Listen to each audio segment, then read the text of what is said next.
Ngayong araw guys, pupuntahan ko si Wanafly sa bahay nila. Hindi ko alam ang mga mangyayari, pero bahala na. Magpapasama ako kay Daxma. Nakakaramdam na rin kasi ako ng kakaiba. Lagi pre, may mali talaga akong nakikita. Tinan mo ah.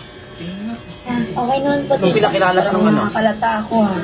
Parang nakakailang beses ka nang punta dito sa amin. Ano bang meron? Ay no, nagtinginan sila. Parang ano eh, parang hindi seryoso. Alam mo yun? Parang wala talagang feel sa isa't isa. Ay no.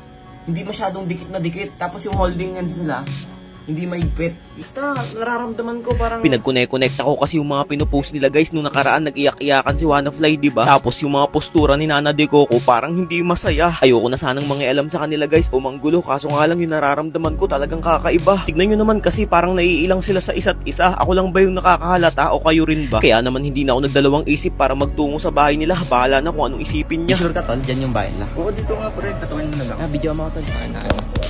Kagi, kinakabahan ako. Okay lang yan. Sure ka? Oo. Diyan kaya siya? Ay, si Wanafly. Wait lang po, tawagan ko na po. Kahiyahiyaman tong ginawa kong to guys, pero kailangan kong isaalang-alang para mawala na yung gumugulo sa isip ko. Okay lang ba? Usap tayo sa loob. Ay, yung tungkol sa... Tara. Tara, pasok. Okay lang, video ako. Sige, okay.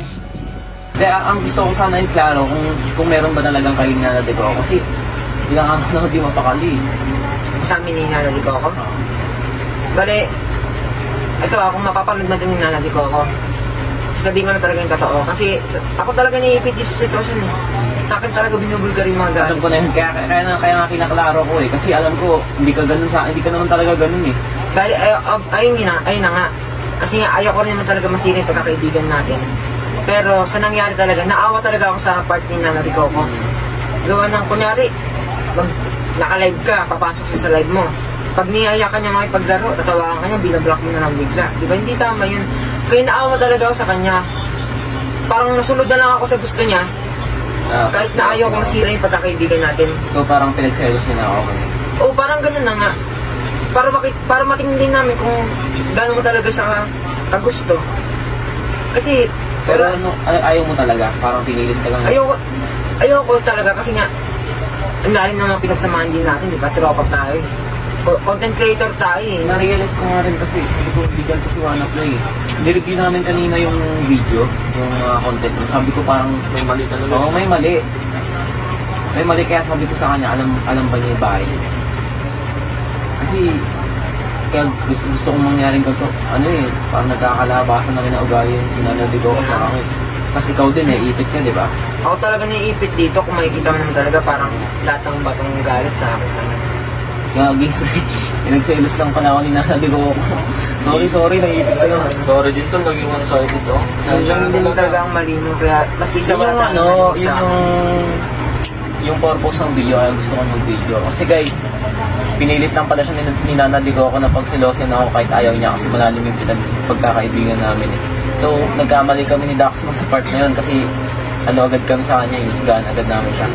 Ayaw sana sumunod ni Wanafly kay Nana De Coco kaso nga umiiyak daw yung Nana De Coco.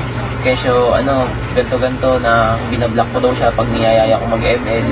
Tapos binabaliwala ko lang, hindi ko nire-replyan. Napakababaw ng rason na yun eh.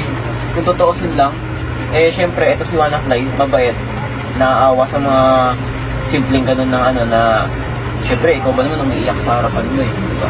Yung nagpapaawa effect yun, no? Sorry. Andiyan ba si mama mo? Andiyan siya. Sorry, makausap sana sa tita kasi... Ay, nakilala ko sa kanya. Nakilala ko sa kanya sa Nana De Coco. Oo. Hindi rin pala totoo yun?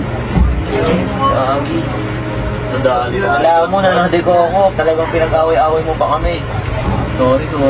Medyo gumaan na yung pakiramdam ko guys kasi kahit papaano nagkaayos na kami ni Wanafly, pero yung ginawa ni Nana De Coco, hindi ko mapapalampas yun.